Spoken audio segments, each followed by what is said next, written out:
Bu videoda Sabahın Çempionlar Liqasındakı növbəti rəqibi Danimarka çempionu Aarhusu analiz edəcəyik. Komanda hansı gücə malikdir? Harda boşluqları var? Play-offa keçmək üçün Sabahın nə qədər şansı var?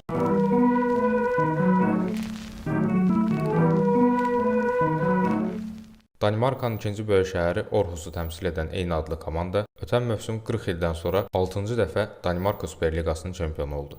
Onlar həmçinin Danimarka kubokunda yarımfinala yüksəlib.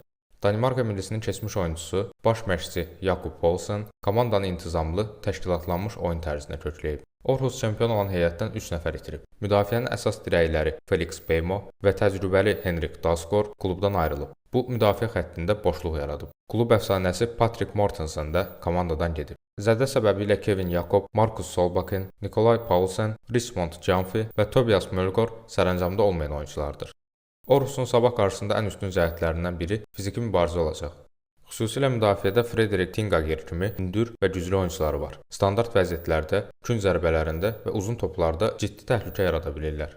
Sabah müdafiəçiləri hava toplarında da çox diqqətli olmalıdır. Danimarkalılar üçün topu cərimə meydançasına göndərək, bəlkə nəsə olar planı da tam hüquqlu taktika sayılır. Futbol bəzən belə sadələşə bilir. Aarhus əsasən 3-4-2-1 sistemi ilə oynayır. Cinah oyuncuları həm müdafiəyə qayıdır, həm də hücumda çox irəli çıxırlar. Bu onlara meydanı enini açmağa və rəqibin müdafiəsini genişləndirməyə imkan verir. Sabahın cinah müdafiəçiləri daim 2 nəfərlə üz-üzə qala bilər. Aarhus cinahda üstünlük yaradıb ortalar etməyə çalışacaq. Topu qazandıqdan sonra sürətlə irəli çıxırlar. Christian Arnstad, Frederik Emery, Tobias Beck və Giftling kimi hərəkətli futbolçular açıq sahədə təhlükəli ola bilir. Aarhus rəqib öndə çox adamla hücum edəndə boş zonaları yaxşı istifadə edir. Danimarka çempionu olmaq təsadüfi deyil. Onlar kollektiv futbola üstünlük verir. Bütün oyun bir futbolçudan asılı deyil. Komanda xəttlər arasında nizamlı qalır və oyunçuların müdafiə işinə qoşulması yaxşıdır. Bu baxımdan Sabah üçün fərdi keyfiyyətlə yox, kollektiv hərəkətlə üstünlüyü qazanmaq daha vacib olacaq.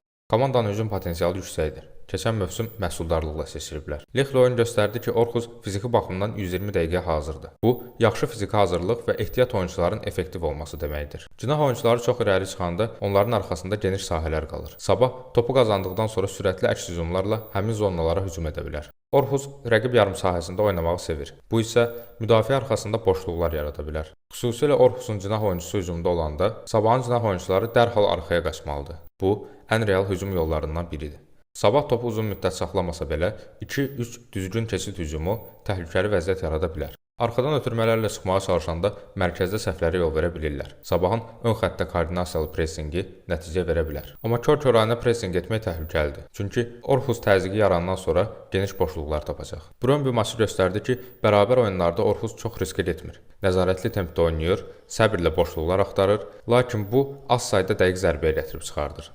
Keçmişdə Aarhusun Avropa təcrübəsi olsa da 21-ci əsrdə Avrokuboklara 5-ci dəfə qatılırlar və əvvəlki 4-ündə təsnifat mərhələlərində mübarizəni dayandırıblar. Aarhus liqada son oyununda Lyngby ilə 2-2 SSC-yə razılaşıb. Komanda hələ tam ritm tapmayıb. Bu mövsüm keçirdikləri 4 rəsmi oyunda yalnız bir qələbə qazana biliblər. Məncə Sabah Aarhusa qarşı topa sahib olma yarışına girməməlidir. Danimarkalıların tempini qəbul edib, amma oyunu onların istədiyi kimi xaosa çevirməmək lazımdır. Sabahın texniki oyuncuları mərkəzdə təzyiqi qıra bilsələr, Aarhus müdafiəsində boşluqlar yaranacaq. Topu qazanan kimi sürətli əks hücuma çıxaraq, Aarhusun irəli çıxan cinah oyuncularının arxasına qaçmaq lazımdır.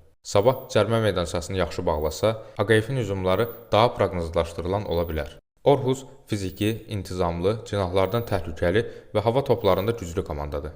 Amma müdafiə arxasına boşluq verir, yüksək xəttdə risk edir və sürətli keçidlərə qarşı problem yaşaya bilir.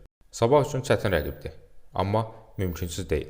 Hətta düzgün taktika ilə növbəti mərhələ şanslarını artırmaq öz əlindədir. Amma optimist yanaşmanı kənara qoysaq, Aarhus gücün açıq favoritidir. Təsnifatlara 4-4 ilə başlayıb Konferans Liqasının liqa mərhələsində iştirakı təmin edən Sabah, mərhələ keçə bilməsə belə, bu komanda üçün uğursuzluq sayılmaz.